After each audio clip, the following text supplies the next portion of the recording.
everybody, I'm Renee from Wanna Scrap, and today we're going to make some cute little wooden doors. I purchased these little craft sticks and they're just a little bit bigger than the really tiny ones, and only because I couldn't find the really tiny ones, but since then I have found some. But anyways, I wanted to put together these little doors.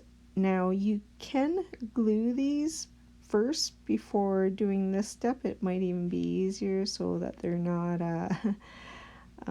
spreading apart here, but I did do it the other way too, and it works just as well.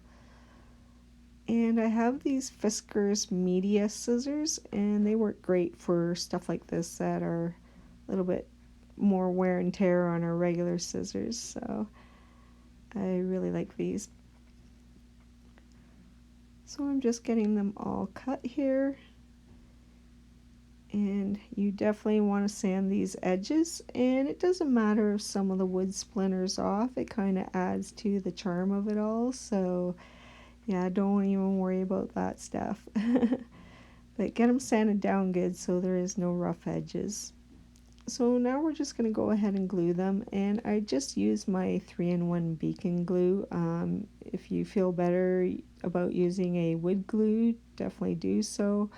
This is just a pretty flat embellishment, so I'm not overly worried about it, and I did glue the back of it as well as I'm doing here. So I'm just making sure it holds. But after you get done with everything, it does stay together very well. And you're just going to want to let that dry. And I'm just using some of this walnut gel stain that I had purchased at one of the dollar stores. And I'm just getting it all brushed on. Sorry, I'm out of frame here. But I made sure I got all the edges so that whatever project I'm working on, that didn't show through.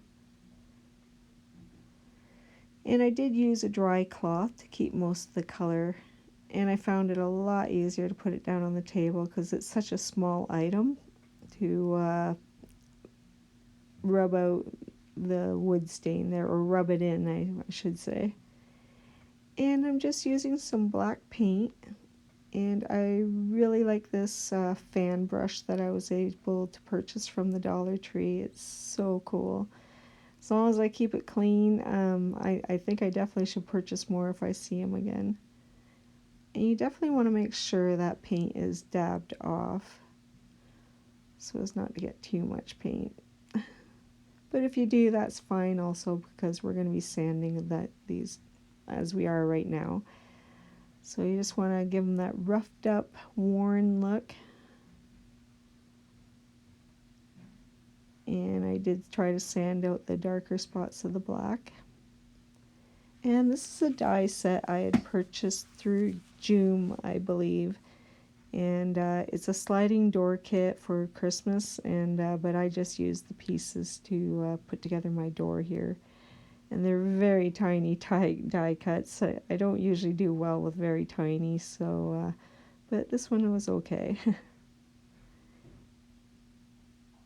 And I just got a couple of pieces of paper here that I die cut, and I cut them down to size, and I just used a Silver Craft Series marker that I had also purchased from the Dollar Tree.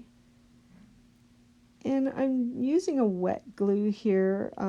Definitely a tacky glue is better, but I like my needle nose glue holder thingy.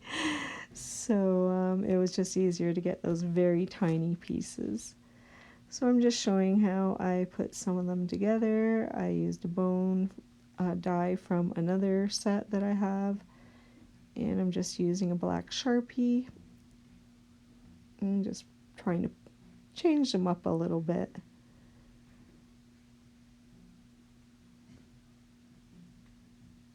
And I did go back in with that silver marker and put some bolts per se through the black iron there. And I always start in the middle, and it's easier to judge how far apart I can get everything when I do the dots like that. And I bought this moss texture paint from Michael's, but I think it was really old because it just doesn't really do what I like it to do. And so I wasn't overly pleased with these results. So I ended up grabbing my moss ribbon roll and just pulling chunks off of that. And I like that effect much better. And other than the dye and the glue, all these items were purchased from the Dollar Tree.